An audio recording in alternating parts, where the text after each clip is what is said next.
Señores, yo quiero referirme a los conflictos que se advierten en el oficialismo.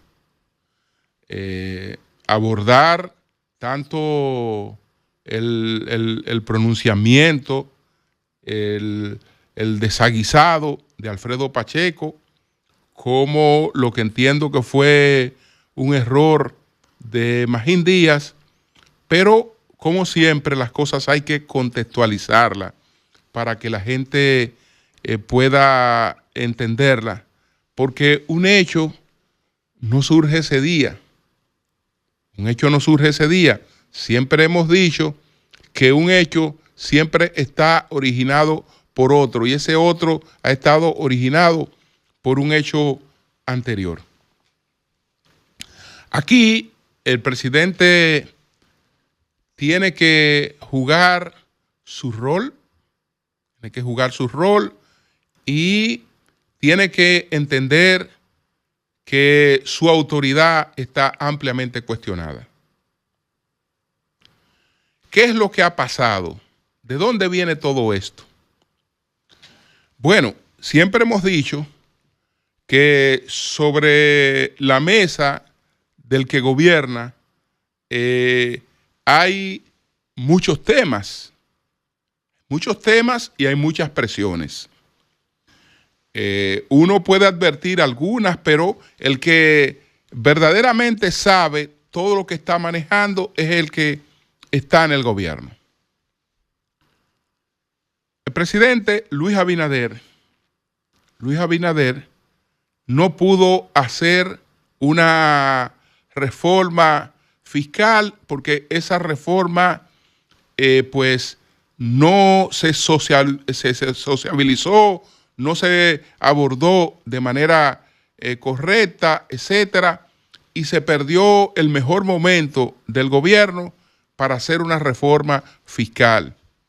Pero el país requiere con urgencia una reestructuración fiscal, y si no puede alcanzar una reestructuración fiscal, necesita con urgencia mejoras fiscales. Algo que pueda paliar hasta el momento de que lleguemos a la posibilidad de una reestructuración fiscal. No ha hecho crisis la economía dominicana. No ha hecho crisis. Y todo eso en gran medida se debe al rol que ha tenido el Banco Central de la República Dominicana. Pero llega un momento en que el Banco Central sabe que con el rejuego monetario ya no puede sustentar por sí sola la estabilidad de la economía, que se requieren otras medidas. Cuando el gobierno empieza a hacer algunos tanteos, una de las cosas que sale a relucir inmediatamente es la necesidad de atacar la evasión fiscal. Y entonces, desde luego que se requieren auxilios para lograr ese ataque a la evasión fiscal. Creo que la llegada de Magín Díaz al gobierno es producto de dos personas.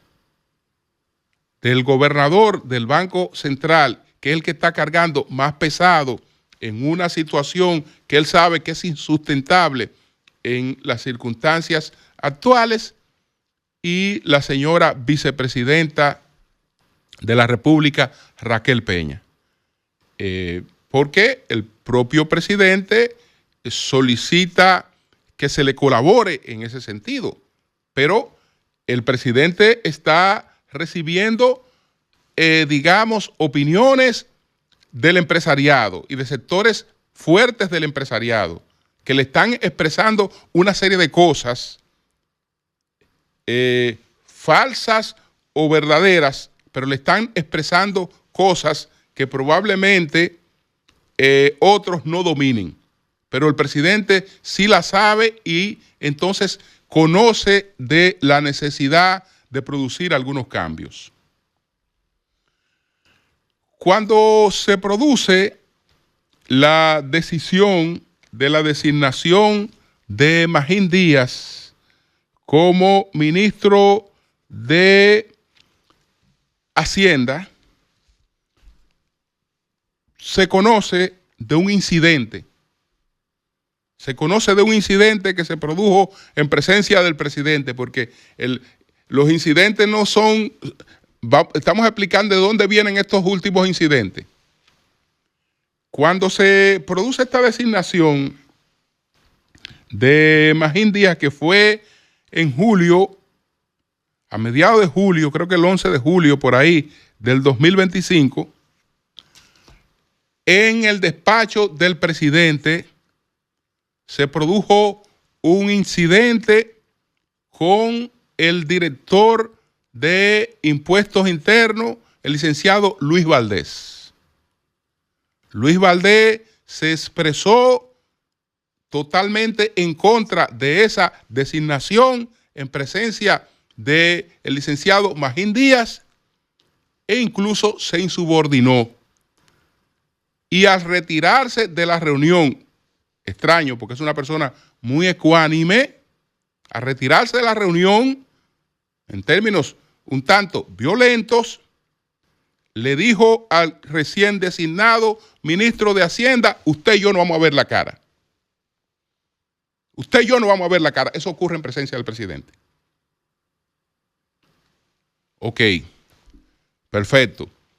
Ya se sabe que ahí hay un conflicto, hay una enemistad que yo no sé de dónde nació, pero hay un conflicto serio. Bueno, el caso es que antes de la designación de Magín Díaz, es más, junto con la designación de Magín Díaz, el presidente tiene el compromiso previo de producir la remoción en impuestos internos. Va a producir la remoción en impuestos internos, pero la rebelión que enfrenta le hace, digamos, barajar un poco el momento de tomar esa decisión. Le hace barajar el momento de tomar esa decisión. Y ya sabemos que más adelante ha tomado la decisión de sustituir al director de Impuestos Internos y de colocar en su lugar al licenciado Pedro Porfirio Urrutia. Ha colocado a Pedro Porfirio Urrutia, pero antes ha ocurrido algo en impuestos internos. El Hacienda tiene la superioridad jerárquica de impuestos internos. Y Impuestos Internos ha dispuesto una investigación del ministro de Hacienda. Dispone una investigación del ministro de Hacienda. Esa investigación la lleva a cabo la encargada de antifraude de la Dirección General de Impuestos Internos, bajo la orientación de la directora jurídica, que es hoy una honorable miembro de la Suprema Corte de Justicia. Es decir, la respuesta a la designación de Magín Díaz como ministro de Hacienda fue una investigación a Magín Díaz por parte de la Dirección General de Impuestos Internos. Entonces, Magín, desde luego, es informado de que se le está investigando y incurre en el error de afrontar eso de manera personal. Aunque tengo entendido que antes de llegar hasta esa etapa, él había puesto en conocimiento de la situación a quienes tenía que poner en conocimiento de la situación. desde mi punto de vista, él incurrió en un error al enfrentar eso de manera directa. Al enfrentarlo de manera directa, él incurre en un error. Pero sí realmente se da lo inusual de que una dirección que subalterna de Hacienda decide investigar al ministro de Hacienda. El ministro de Hacienda, ¿pero por qué se me está investigando? ¿Por qué investigan a mis familiares? ¿Qué es lo que pasa? ¿Qué es lo que pasa? Y entonces, desde luego, ahí se da esto termina de esa manera. Lo de Alfredo Pacheco realmente es una cuestión, un desaguisado, por varias razones. Cuando me refería al comentario que iba a hacer, hablé de la rebelión de la montonera en el oficialismo, porque les dije lo que ocurrió con el director de Impuestos Internos, pero el director de Impuestos Internos no estaba solo. Es decir, la designación de Magín Díaz no fue solamente la rebeldía del director de Impuestos Internos la que enfrentó, sino que enfrentó lo que yo he denominado como la rebelión de la montonera en el oficialismo. Es decir, varios generales de la montonera se insubordinaron contra la designación de Magín Díaz e insistieron en que el presidente dejara eso sin efecto y forzaron para que el presidente dejara esa designación sin efecto. Recuérdense que el primer pronunciamiento no es este pronunciamiento un tanto fuera de tono y erróneo de Alfredo Pacheco. El primero que se pronunció cuando se produjo la designación de Magín Díaz fue Antonio Marte, que dijo que ese era un mal mensaje para el PRM. Pero habían otras personas, incluyendo Alfredo Pacheco abiertamente opuesto a esa designación. Y habían otras personas que no quiero mencionar, pero estaban abiertamente opuestas a esa designación. Entonces, ¿qué ocurre? Pacheco pretexta el mensaje que emitió en la designación de Pedro Urrutia, que por cierto, sumamente irrespetuoso. Pacheco ahí actuó con irrespeto, tanto frente a Pedro Urrutia, frente a Magín Díaz y debo decir que frente a Subero Isa, porque ninguno de los tres cabe dentro de la denominación de ese arribismo que él quiso describir. Y ninguno de los tres andaban detrás del presidente buscando una designación. Ninguno de los tres querían una designación en el gobierno. Ni estaban buscando una designación en el gobierno. Son las necesidades del gobierno lo que llevan a buscar a esas personas. Entonces, esas personas no pueden ser calificadas como arribistas que están que en todos los gobiernos. No. Yo creo que eso es un irrespeto. Pues esas personas, ninguna de las tres merecen una referencia de esa naturaleza. Eso fue un irrespeto total. Pero ¿qué pasa? Que Pacheco da el pretexto de que ha sido cancelada una subdirectora que es del partido. Habría que ver cuál es la lógica.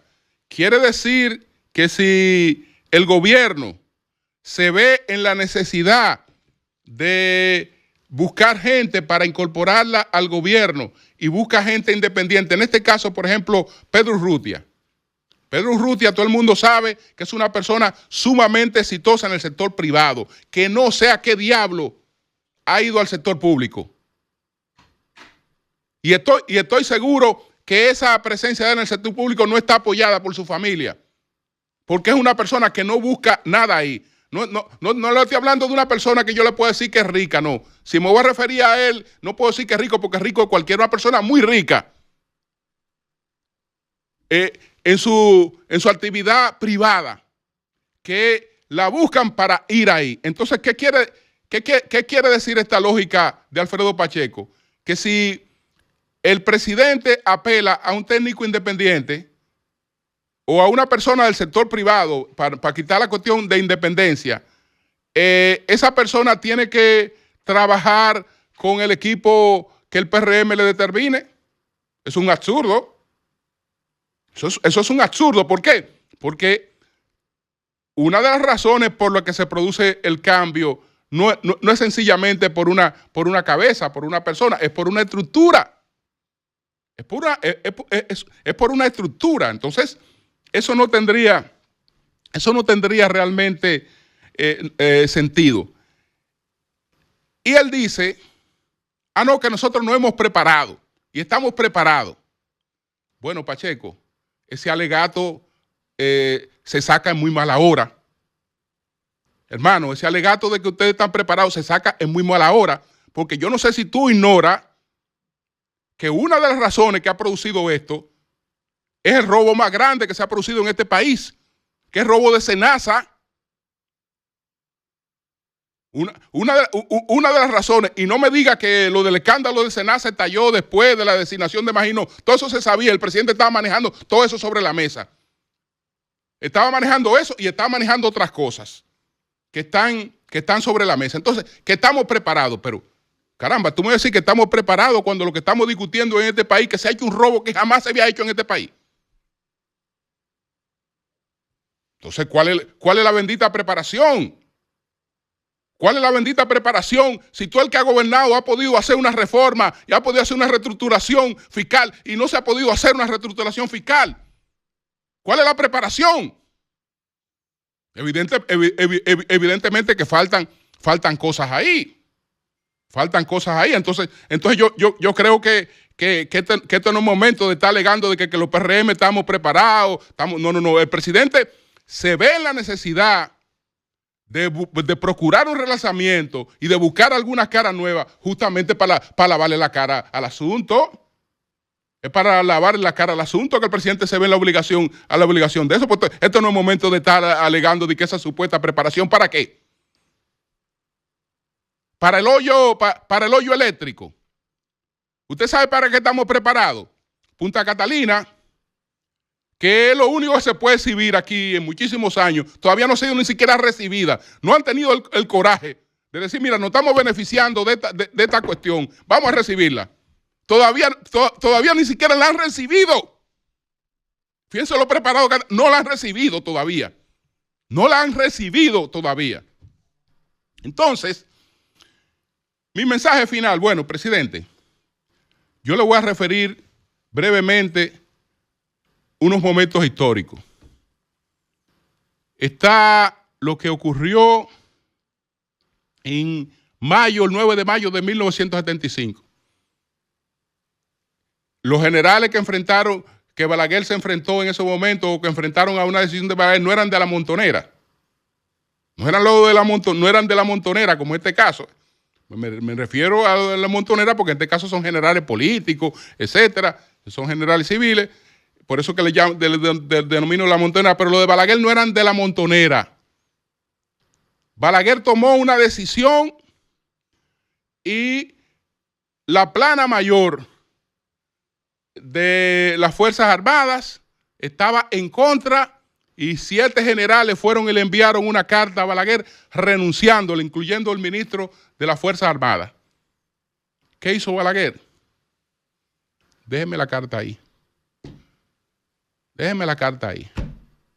Al otro día se fue a inaugurar una obra y en la noche empezó a sustituir, pero sin mostrar la mínima preocupación. Hagan lo que usted le dé la gana. Porque el presidente tomó una decisión. Hagan lo que ustedes les dé la gana. Eso ocurrió con Balaguer. Ustedes recuerdan lo que ocurrió con Rojas Tabar y Leonel Fernández, que fue un desafío abierto de Rojas Tabar a Leonel Fernández, y Leonel Fernández lo enfrentó de la manera que tenía que enfrentarlo. Y bueno,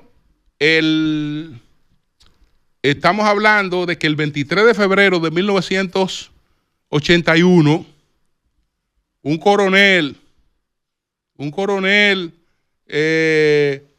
junto con tropas del ejército, se presentó al Congreso español a tiro limpio, al Congreso de los Diputados en España, a tiro limpio, tomó el Congreso de los Diputados,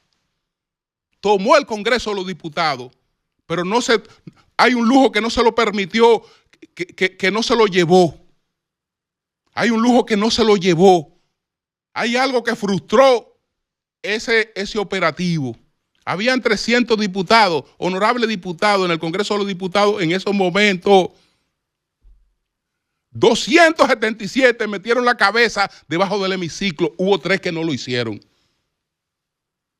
Y entre los 3 que no lo hicieron estuvo el presidente Adolfo Suárez. Estuvo Santiago Carrillo, el secretario general del Partido Comunista, y estuvo el vicepresidente Manuel Gutiérrez Mellado. Esos 3 diputados no obedecieron la orden y no se tiraron al suelo nunca y pusieron la cabeza debajo del hemiciclo. Se mantuvieron en su cubículo tal y como le correspondía. ¿Por qué? Porque el presidente sabía que le había llegado el momento de su cita con la historia. Si por el hecho de que yo legalicé el Partido Comunista, porque toda esta vaina, este golpe de Estado fue porque yo legalicé el Partido Comunista, y los militares franquistas me dijeron que yo no podía hacer eso, que me maten. Pero tampoco me voy a humillar. Yo soy el presidente, yo no me voy a tirar al suelo. Y no se tiró al suelo. No se tiró al suelo. Entonces, hay momentos en que el presidente tiene que demostrar que es el presidente. Cambio y fuera.